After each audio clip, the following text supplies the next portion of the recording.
네, 반갑습니다. 마르스 김동석의 리얼 주식입니다. 오늘 마르스 김동석의 리얼 주식은 2차 전지 8월 주도주는 이 주식이 될 가능성이 높으니까 주목하시길 바라겠습니다. 지금부터 500%도 가능합니다.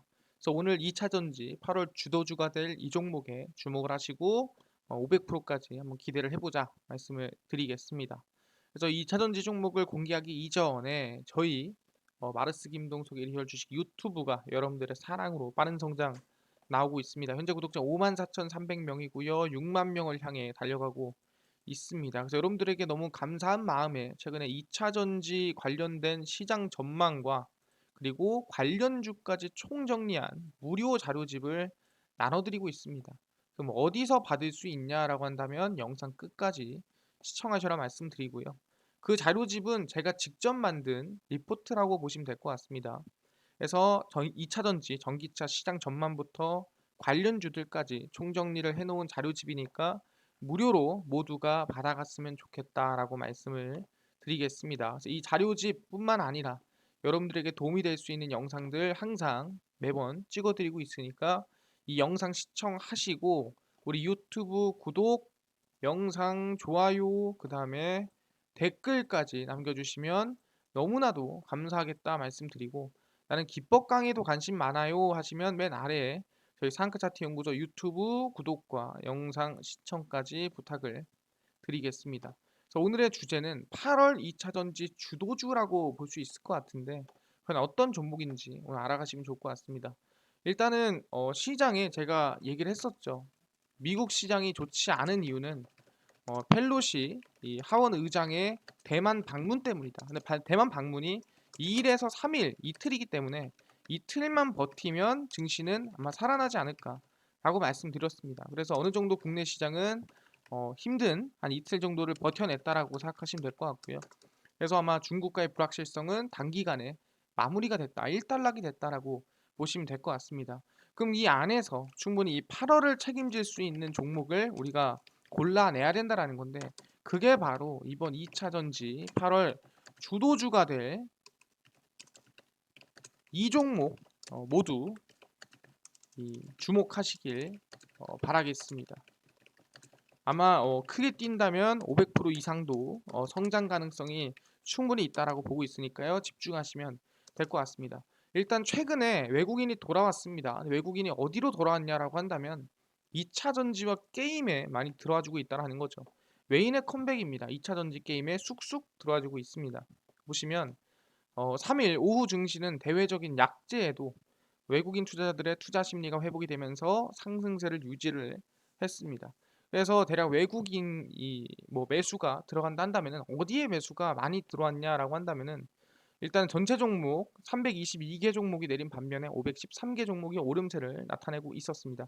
시가총액 상위 종목 중에서는 삼성전자, 기아를 제외한 모든 종목이 상승세를 나타냈고요. 특히 테슬라 900달러, 900슬라를 넘어서는 모습에 2차 전지 종목이 부각되면서 LG 에너지 솔루션, 삼성 SDI가 상승이 나아졌고요. 그 이외에도 네이버가 올라가는 모습을 보였습니다. 그래서 제일 중요한 건 뭐냐 한다면은 외국인의 순매수가 어디로 많이 들어와주고 있냐라고 한다면은 바로 지금 이 대표적으로 상승세가 나와주고 있는 이 2차 전지에 순매수가 상당히 많이 들어와주고 있다라고 볼 수 있을 것 같고요. 그래서 제가 항상 얘기를 하죠.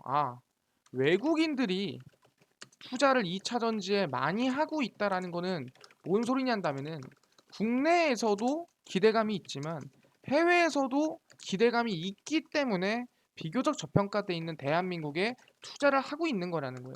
대한민국이 2차 전지이기 때문에 투자하는 게 아니라 2차 전지가 좋은데 대한민국이 저평가되기 때문에 대한민국에 투자를 하는 겁니다. 그럼 미국에서도 영향이 좀 있을까요?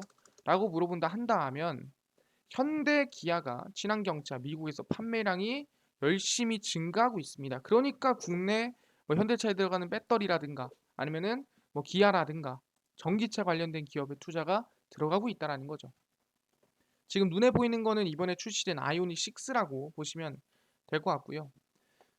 현대 자동차 기아가 미국 시장에서 전년 동기 대비 매출이 10% 감소한 성적표를 받았습니다. 하지만 전체 매출은 줄었으나 친환경차는 판매량이 약 33% 증가를 했습니다. 어, 현대차 그룹에 따르면 현대기아의 지난 7월 미국 판매는 12만 8,283대로 전년 동기보다 약 10% 정도 감소를 했습니다.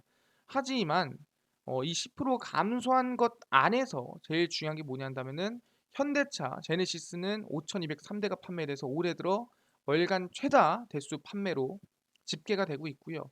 거기 더불어서 이 친환경차는 인기를 이어가고 있는 상태고 전체적인 대수는 줄었지만 친환경차의 대수는 총 지난달에 15,109대를 판매를 했고 이는 전년 동기 대비 33% 증가한 수치입니다.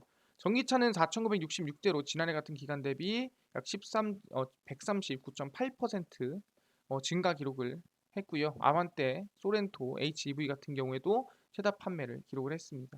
그래서 아시겠지만 지금 미국에서 판매되는 대수로 보자면 현대기아차가 줄었지만 친환경차 그리고 제네시스 이 고급차 부분에서는 오히려 판매 대수가 전기차는 거의 200%에 육박하게 판매가 됐고요. 친환경차 전체로 봤을 땐 33% 이상 판매량이 늘었다라고 보시면 될 것 같습니다. 그 뜻은 뭐냐? 미국에서도 지금 친환경에 관심이 정말 많고 친환경 차에 많이 수요가 많은데 중요한 게 그게 어디로 쏠리고 있다? 테슬라나 다른 차보다 현대차나 기아차에 지금 수급이 쏠리고 있다라 보이는 거죠. 어디에서? 대한민국이 아니라 미국에서도. 그러다 보니 외국인의 수급이 지금 국내 2차 전지로 몰리고 있는 부분이 있다라고 얘기를 한다라는 거죠. 아니 근데 단지 그냥 매출액이 늘고 그냥 수요가 늘었기 때문입니까? 라고 물어본다면은 절대 그렇지가 않다라는 거예요. 어떻게 보면 2차 전지 전쟁이 시작됐다라고 볼 수 있을 것 같고요. 보시면은 중국의 배터리 전쟁을 미국이 선포했습니다. 보시면은 미국이 글로벌 전기차 시장의 판도를 바꾸기 위해 이른바 전기차 촉진법을 도입을 했습니다. 그러니까 진짜 전기차 촉진법은 아니고요. 이제 이걸 쉽게 얘기하자면 전기차 촉진법으로 얘기할 수 있다라고 생각하시면 됩니다. 전기차 산업 활성화를 위해 막대한 예산을 쏟아붓는 게 핵심이고요. 연간 소득 15만 달러, 부부 합산 30만 달러 이하의 세대에서 전기차를 구매할 때는 중앙정부가 약 7,500달러를 지원을 하고 PHEV는 물론 중고전기차 구매도 지원하기로 했습니다. 그러니까 원래 한 750달러, 이 7,500달러 정도는 국내에서도 최대한 지원이 들어가면은 한 요 정도는 들어갑니다. 한 대략 한 900만 원 정도 들어가는데 중요한 건 뭐냐? PHEV 플러스 중고전기차에도 지원이 들어간다라는 거예요. 이게 상당히 좀 중요한 부분이라 볼 수 있을 것 같고요. 지원 대상 전기차 가격은 세단 5만 5천 달러 그리고 SUV와 픽업은 8만 달러 이하로 제한했지만 전기차 산업의 적극 전환을 위해 총경전을 펼치겠다는 각오입니다. 대한민국은 지금 얼마 기준입니까? 5,500만 원 기준이죠. 근데 지금 미국 기준은 얼마입니까? 5만 5천 달러입니다. 5만 5천 달러면 얼마예요? 거의 6천만 원 기준이라고 생각하시면 될 것 같고요. SUV와 픽업 트럭 기준은 한 1억 가까이 된다 생각하시면 될 것 같아요. 그래서 1억 미만이거나 6천만 원 미만이면 지원이 들어간다. 국내에 비해서는 정말 후한 이 차량 금액이라고 생각하시면 될 것 같고요. 이번에 미국이 개정한 법률의 핵심적인 내용은 전기차 구매 지원이 아닌 배터리 소재와 제조에 있습니다.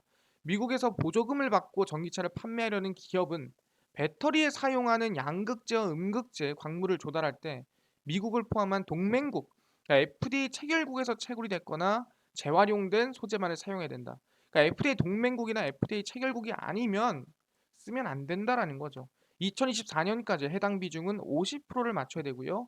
그 이유는 60%, 80%, 2019년, 2029년부터는 아예 미국에서만 생산되고 미국에서 조달된 배터리만 만들 수가 있습니다라고 얘기를 하고 그 기업들만 보조금을 지원을 해줄게요라고 얘기를 하는 거예요.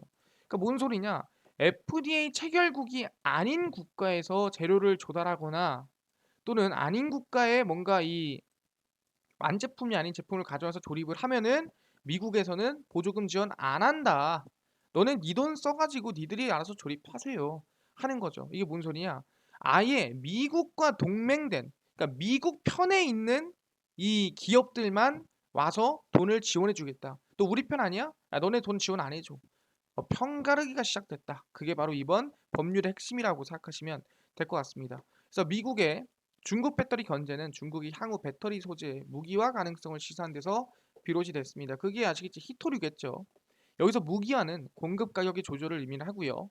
중국은 남미, 아프리카 등의 광산을 사들였기 때문에 배터리 소재 생태계를 확정해 나가고 있습니다. 특히 양극재로 많이 활용되는 리튬 코발트의 가공은 중국 기업들이 이미 90% 이상 장악을 했고요.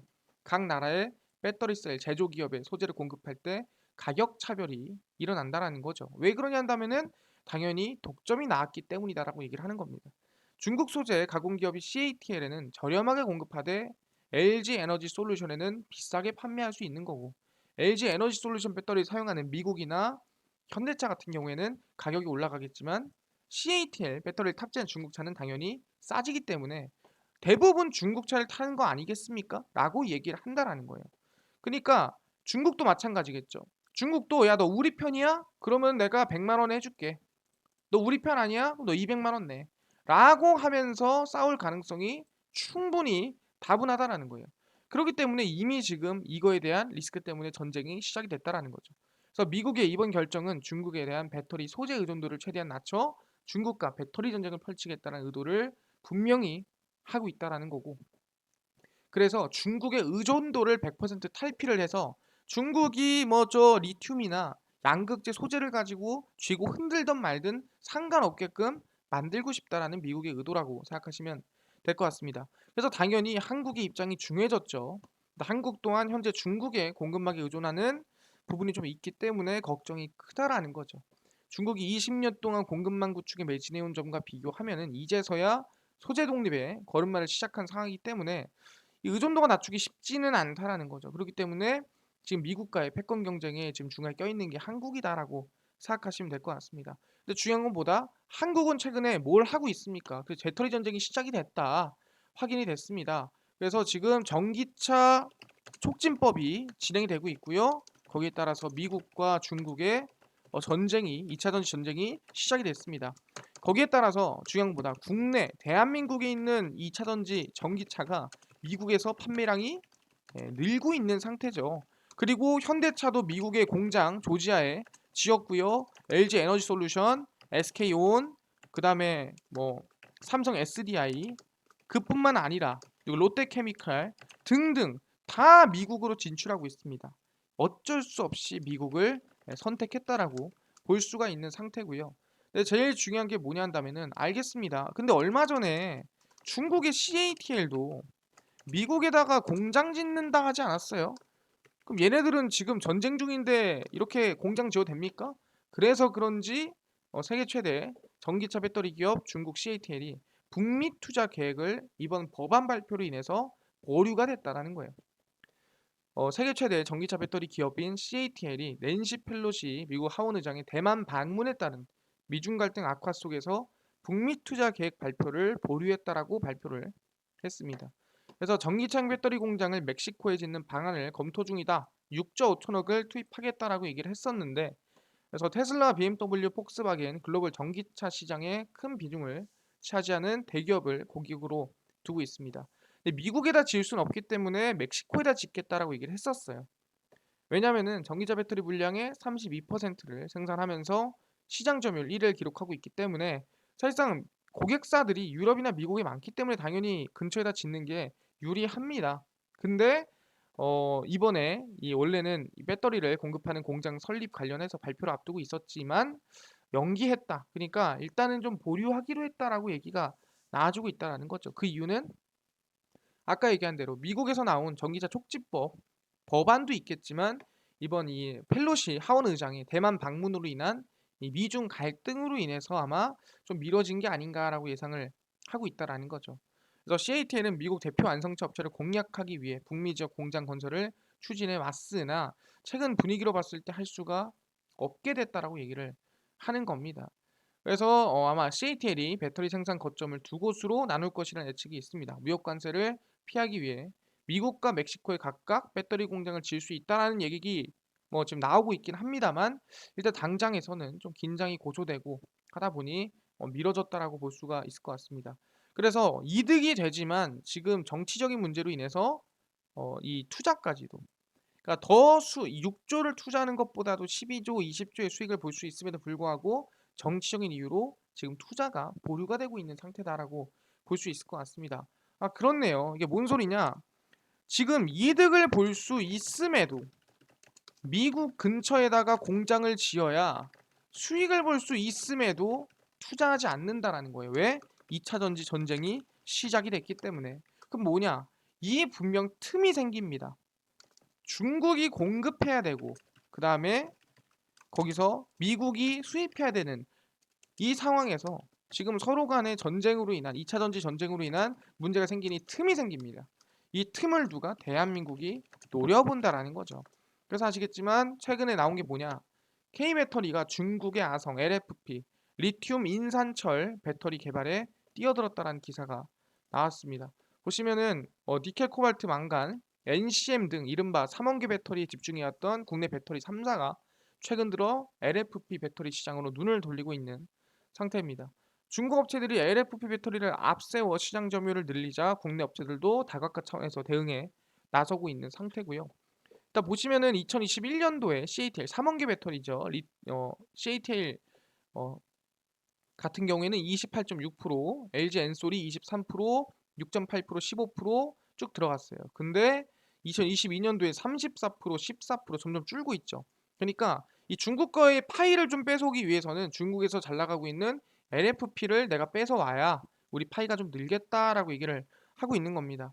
그래서 LG 에너지 솔루션은 2, 4분기 실적 발표 컨퍼런스 콜에서 보급형 제품으로 LFP 배터리 적용한다고 밝힌 상태고요. 파우치 기반 방식으로 개발을 하고 있고 2023년 중국 난징 생산 라인을 LFP로 전환해 제품을 출시할 예정이다라고 얘기를 하고요. 북미 시장 대응하기 위해서 2024년 미시건 공장에 LFP 라인을 구축할 것이다라고 발표를 하고 있습니다. SK 온도 올해 중 LFP 배터리 개발을 완료할 계획이다라고 하면서 공급 관련 협의를 진행 중이다라고 얘기를 하고 있는 상태입니다. 일단은 국내 배터리 업체들은 중국이 주도하는 LFP 배터리와 거리를 좀 둬왔습니다. 왜냐하면 좀 싸긴 해요. 하지만 좀 이 배터리 힘 자체가 약하기 때문에 NCM이 낫지 않냐라고 했었지만 이제 LFP 같은 경우에도 좀 최근에 달라졌다라는 거예요. 배터리 원자재 가격이 많이 오른 데다가 배터리 공급량이 수요 대비 부족하다는 판단이 섰기 때문에 LFP를 넣어서 조금 이제 우리가 흔히 내고 있는 차량 중에서도 전기차도 보급형에는 좀 써야 되지 않을까라고 얘기를 하고 있는 거죠. 그래서 국내 배터리 업체들은 투트랙 전략으로 LFP 배터리를 고급형 모델에는 NCM 배터리를 아까 얘기했죠. 보급형에는 NCM, 보급형에는 LFP 좀 싼 배터리, 고급형에는 NCM. 그러니까 제네시스 전기차 모델은 NCM, 이런 아이오닉 모델에는 점차 LFP가 들어갈 가능성이 높다라는 거죠. 그래서 뭐다? 중국을 조금 뺏어 먹기 위해서 지금 LFP 개발까지도 들어가고 있다라는 거예요. 근데 중요한 게 뭐냐 한다면은 아니 LFP를 가지고 점유율 뺏어올 수 있겠냐? 라고 물어본다면은 솔직히 자신이 없거나 좀 애매할 수 있다라는 거예요. 그래서 진짜 미래 배터리가 뭐냐, 앞으로 좀 주도할 수 있을 만한 배터리가 뭐냐라고 한다면 LFP는 아까 얘기한 대로 이제 우리가 흔히 보급형으로 쓴다고 한다면 진짜 미래 배터리는 바로 전고체 배터리라고 얘기를 한다라는 거죠. 그래서 보시면 아시겠지만 배터리 업계 게임 체인저, 진짜 배터리 업계를 뒤엎을 수 있을 만한 이 배터리가 뭐냐? 그게 바로 전고체 배터리라고 볼 수가 있다라는 거죠. 그래서 보시면은 배터리 업계가 전기차 배터리 시장의 판도를 뒤바꿀 게임 체인저로 전고체 배터리에 사활을 걸고 있는, 목숨을 걸고 있는 거죠. 국내 배터리 3사는 업계 선두주자인 일본을 추격하며 격차를 좁히고 있고요. 글로벌 배터리 업체의 전고체 배터리 개발에 속도가 붙어 있습니다. 글로벌 배터리 시장은 리튬 이온 전지를 중심으로 경쟁이 이어지고 있는데 리튬 이온 전지가 화재, 폭발, 위험성, 짧은 주행거리 등 한계가 있기 때문에 그 극복하기 위한 전고체 배터리가 나왔다라는 거죠. 전고체 배터리는 양극과 음극 간 이온을 전달하는 전해질을 액체가 아닌 고체로 대체했기 때문에 화재도 안 나고요. 충격에도 강하고요. 그리고 밀도가 높아서 에너지가 더 세대라는 거예요. 그렇기 때문에 국내 배터리 3사의 전기차 배터리 점유율은 33%보다 떨어진 25%를 기록했기 때문에 전고체 배터리로 시장 점유 또는 시장의 선도가 필요하다라고 얘기를 하는 겁니다.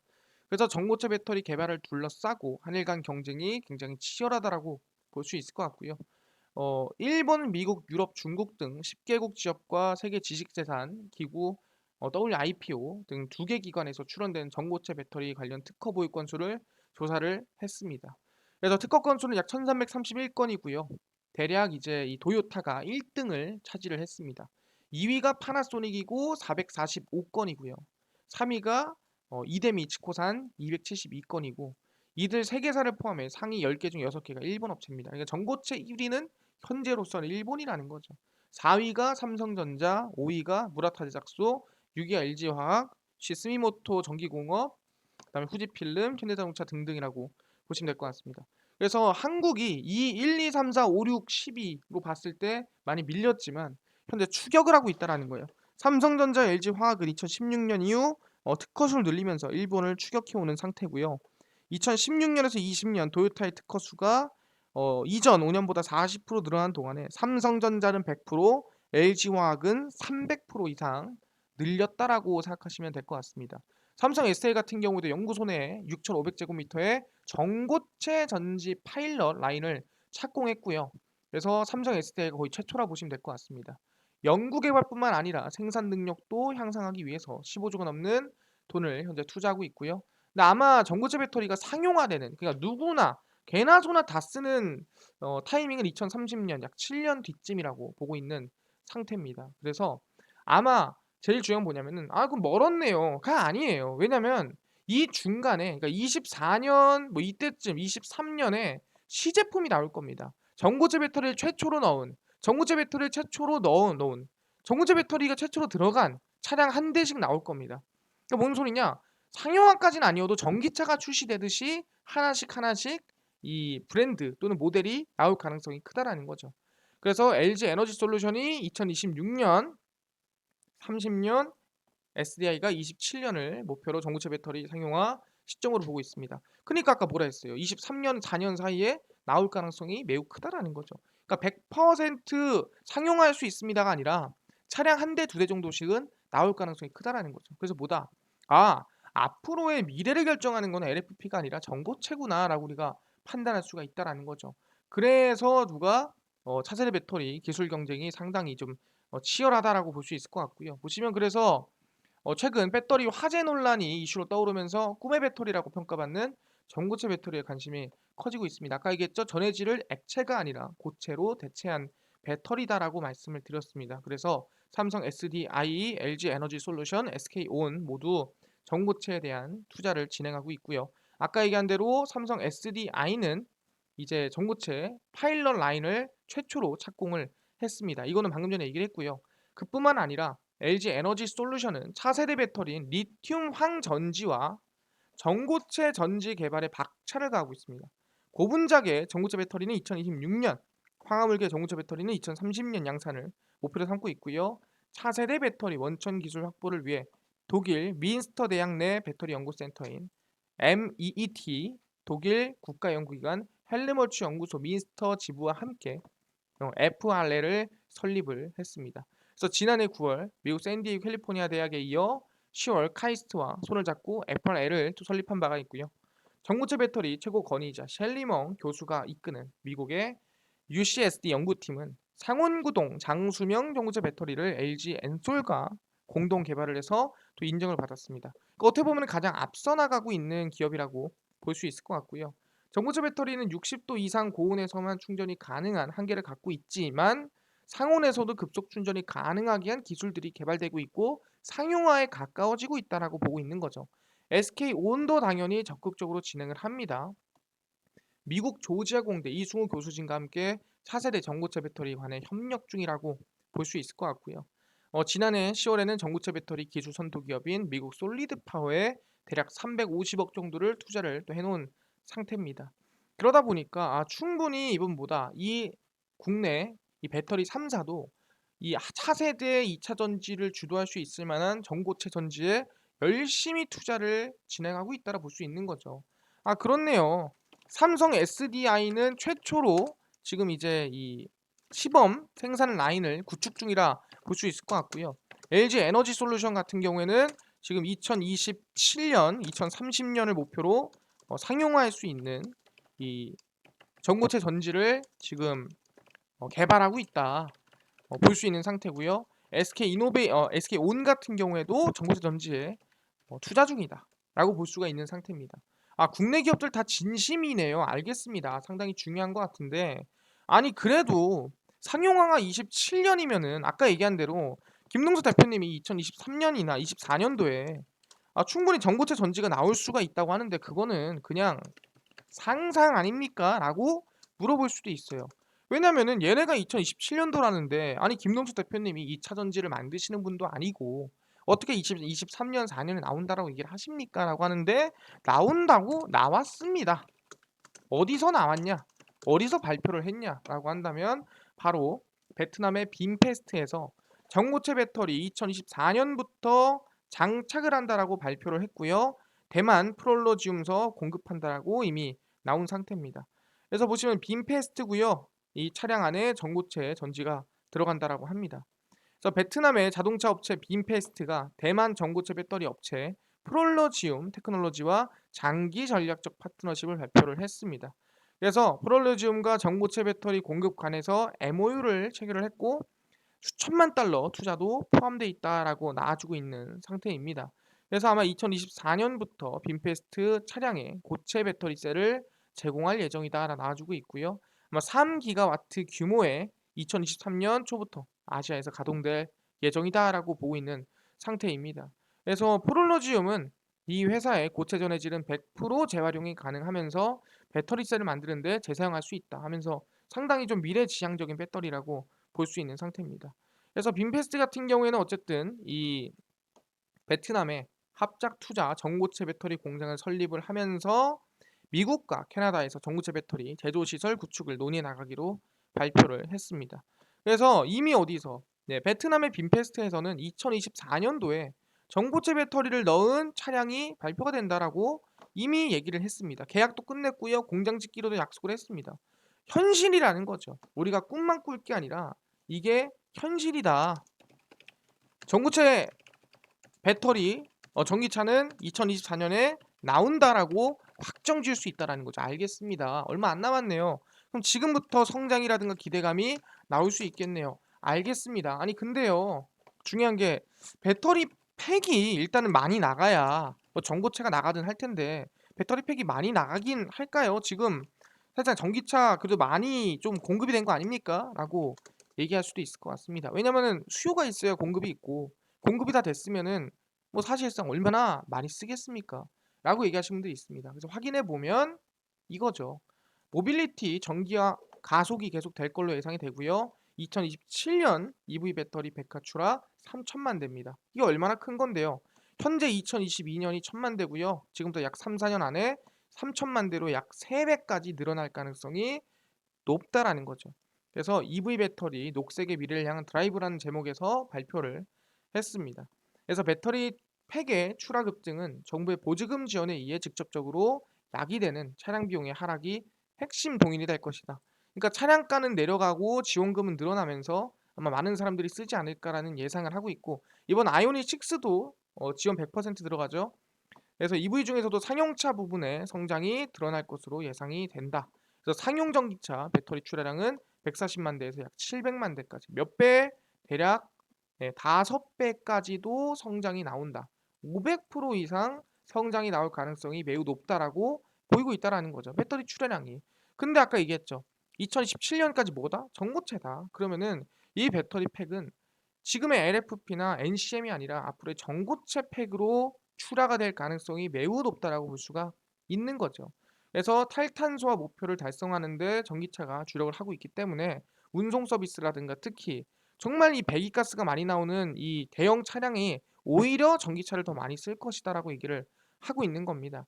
그래서 상용차의 배터리 적용을 늘리기 위해서 좀 열심히 적극적으로 나서고 있고요. 그래서 흔히 트럭이라든가 아니면 픽업 트럭, 뭐 아니면 우리가 흔히 트레일러 여기에 전기차가 제일 많이 들어간다라고 생각하시면 될 것 같습니다. 그래서 대용량 배터리 팩을 활용해서 장거리 운행 차량을 개발하고 있다라고 보시면 될 것 같고요. 그만큼 뭐예요? 힘이 세고 강한 배터리가 들어가고 안전해야겠죠. 터지지 않고. 그러기 위해서는 당연히 2027년 전고체 배터리가 들어갈 가능성이 높다라고 생각하시면 될 것 같습니다. 그렇네요. 몇 배? 지금부터 대략 140만 대에서 700만 대. 5배 이상의 성장이 예상이 되는데 그 수혜를 전고체가 온전히 받을 가능성이 높다라고 얘기를 한다라는 거죠. 알겠습니다. 지금 상황 보니까 전고체가 충분히 2024년부터 나오는데 대략 2022년부터 140만 대가 출하가 되던 게 상용차가 2027년도에는 몇만 대, 700만 대가 출하가 되는데 상용차다 보니까 배터리 팩이 강해야 된다. 그러기 위해서는 당연히 전고체로 될 가능성이 나아갈 가능성이 높다는 거고 그래서 얼마? 500% 이상 성장이 기대가 된다. 확인됐습니다. 그래서 우리는 뭐다? 미리미리 전고체 종목에 대해서 관심을 가지고 있어야 된다. 첫 번째가 아바코입니다. 두 번째가 TSI고요. 세 번째가 한농화성이고요. 세 번째가 CIS다라고 말씀을 드리겠습니다. 그래서 이 네 종목 정도 여러분들이 관심을 갖고 계시고요. 아바코 같은 경우에도 좀 바닥에서 좀 꿈틀꿈틀 거리고 있는 상태고 TSI도 마찬가지입니다. 바닥에서 추세 전환하고 주가 상승이 만들어지고 있는 모습이고요. 그 다음에 한농화성도 마찬가지인 게 바닥에서 천천히 추세 상승이 만들어지고 있는 모습이 보이고 있고요. CIS도 바닥에서 추세 전환 만들어주고 있습니다. 그러다 보니까 2차 전지 관련 종목 중에서도 미래를 좀 이끌어갈 수 있을 만한 전고체 종목에 관심을 가지자. 500% 이상까지도 성장이 가능한 전고체 전지 이슈다 말씀드리겠습니다. 알겠습니다. 이렇게 미래를 보고 있는 전고체 관련 이슈도 중요하지만 아까 전에 2차 전지 시장 전망과 관련주까지 총정리한 무료 자료집을 나눠주신다고 하셨는데 어디서 무료로 받을 수 있나요? 라고 물어보신 분들이 있습니다. 이뿐만 아니라 당일 급등이 예상되는 단타 종목을 매일 무료로 좀 나눠주시고요. 또는 장 시작 전에 급등이 예상되는 뉴스라든가 시황을 무료로 좀 정리해 주시고요. 테마주라든가 매매법을 또는 강의를 좀 무료로 좀 정리해 주세요 하시는 분들이 있어서 김동석 대표가 100% 무료로 나눠드리고 있습니다. 어디서? 바로 김동석의 리얼 주식 연구소라는 100% 무료 어플이고요. 이 어플은 각 스마트폰 안에 내가 아이폰을 씁니다. 그럼 앱스토어에서 무료로 다운로드 가능하고요. 갤럭시를 씁니다 하시면 구글 플레이나 플레이 스토어에서 무료로 다운로드가 가능합니다. 앱스토어, 구글 플레이, 플레이 스토어에 접속을 하시고요. 각 스마트폰 이 내에서 김동석의 리얼 주식 연구소라고 검색을 하시고요. 그럼 이렇게 김동석의 리얼 주식 연구소 어플이 화면에 뜨게 됩니다. 100% 무료 어플이니까요. 꼭꼭꼭꼭꼭 설치를 하셔라 말씀을 드립니다. 그래서 어플 설치 꼭꼭꼭 하시고 이 설치를 하시고 나면은 이렇게 김동석의 리얼 주식 연구소 어플이 화면에 뜨게 됩니다. 당일 리얼 추천주가 당일 급등 예상 종목을 무료로 알려드리고요. 급비 분석이 장 시작 전 시황입니다. 급비 자료가 테마주라든가 매매법에 대해서 무료로 나눠드리고 있고요. 아까 전에 2차 전지 자료집은 어디서 받을 수 있나요? 리얼 추천주 누르시고요. 들어가시면은 제가 5만 명 달성 자료 배포해서 올려놨습니다. 무료로 받아갈 수 있으니까 모두 받아가시면 좋겠다 말씀드리고요. 들어가시면 제가 2차 전지 총정리 자료집 해가지고 무료로 다운로드 받을 수 있습니다. 꼭꼭꼭 받아가셔라 말씀드리고 이뿐만 아니라 저희가 매일매일 8월 4일, 3일, 2일, 1일, 29일 추천주를 무료로 올려드리고 있으니까 꼭 무료로 확인하시고요. 급비 분석에서는 장 시작 전 시황을 올려드립니다. 해외 증시부터 국내 이슈까지 무료로 정리해드리니까 이것만 봐도 다른 이슈 볼 필요가 없습니다. 급비 자료는 당일 이슈가 있었던 테마주들이 왜 올라갔고 어떤 종목들이 있었는지 정리를 해드리죠. 제가 관련주가 왜 올라갔으며 어떤 종목이 대장주인지 정리를 해드리죠. 이것만 봐도 최근 이슈가 이런 게 있었고 최근 종목이 이런 게 올라갔구나 무료로 다 확인이 가능하다라는 거죠. 그렇기 때문에 김동석의 리얼 주식 연구소 어플입니다. 100% 무료 어플이고요. 종목 시황, 테마주 강의 그리고 자료까지 모두 알아가시면 좋겠다 말씀드리고 이뿐만 아니라 저희 마르스 김동석의 리얼 주식 유튜브도 여러분들의 사랑으로 커가고 있습니다. 우리 구독자 6만 명을 향해 달려가고 있으니까요. 유튜브 구독, 영상 좋아요, 그 다음에 댓글까지 남겨주시면 너무나도 감사하겠다 말씀을 드리면서 오늘 영상에서 마치고요. 다음번에 더 좋은 영상으로 찾아뵙도록 하겠습니다. 감사합니다.